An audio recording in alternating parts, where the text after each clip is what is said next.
తమకు ప్రభుత్వం ఇచ్చిన హామీలు నెరవేర్చాలని తెలంగాణ ఉద్యమకారులు కోరుతున్నారు. సోమవారం ఉమ్మడి జిల్లా ఉద్యమకారుల సంఘ ఆధ్వర్యంలో ప్రెస్ క్లబ్ లో మీడియాతో మాట్లాడారు.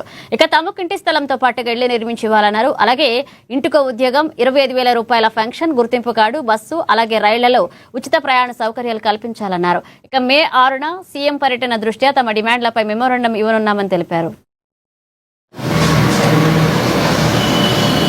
నేను తెలంగాణ ఉద్యమకారుల వెల్ఫేర్ అసోసియేషన్ ఉమ్మడి జిల్లా అధ్యక్షుడిని.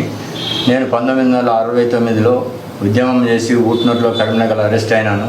నేను మొట్టమొదట 1969లో మన ఇచ్చోడ హై స్కూల్లో అమర నిరాహార దీక్ష చేసిన. అప్పటి నుంచి నాకు తెలంగాణ మీద మంచి అభిప్రాయం. ఎప్పటికైనా తెలంగాణ సాధిస్తామన్న ఒక కోరిక నాలో ఉండే. అదే దశలో తెలంగాణ సాధించడం జరిగింది. మరి తెలంగాణ సాధించిన తర్వాత అప్పటి ప్రభుత్వం కేసీఆర్ ప్రభుత్వం మాకు ఎలాంటి సదుపాయాలు కల్పించలేదు.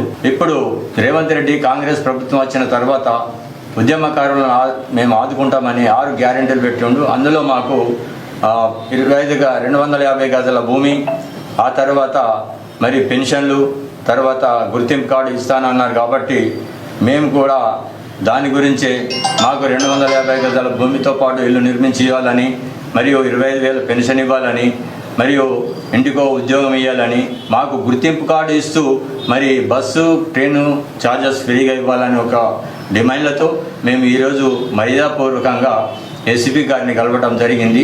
మరి 6వ తారీఖు ఏప్రిల్ 6వ తారీఖు నాడు బజారత్తుల మండలంలోని పిప్పిరి గ్రామానికి సీఎం గారు వస్తున్నారు. కాబట్టి అక్కడ బహిరంగ సభ ఉంటుంది. కాబట్టి మేము మా యొక్క న్యాయమైన కోరికలని సార్ సీఎం దృష్టికి మెమరాండం ఇవ్వడానికి మాకు అనుమతించాలని చెప్పేసి ఎస్పీ గారిని మేము కోరడం జరిగింది. ఎస్పీ గారు కూడా సాధారణంగా మాకు స్పందించారు. కాబట్టి ఎస్పీ గారికి కృతజ్ఞతలు తెలియజేసాను.